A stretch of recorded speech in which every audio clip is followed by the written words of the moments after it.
ইসলাম ধর্ম গ্রহণ করলেন রিয়াল মাদ্রিদ তারকা ব্রাহিম দিয়াজ। রমজান উপলক্ষে রোজাও রাখছেন। কি এই কথা শুনেই কি চমকে গেলেন? ভাবছেন দিয়াজ তো মুসলিমই ছিল, তাহলে আবার ইসলাম গ্রহণ করবে কেন? তাহলে আপনি ভুল।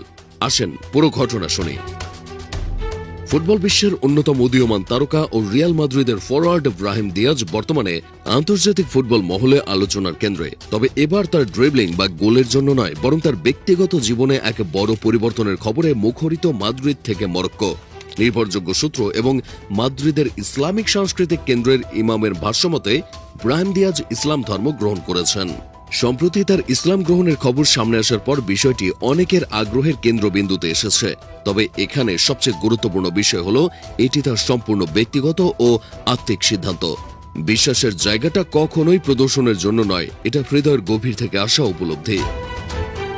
ব্রাহিম দিয়াজ 1999 সালে স্পেনের মালাগায় এক মিশ্র পরিবার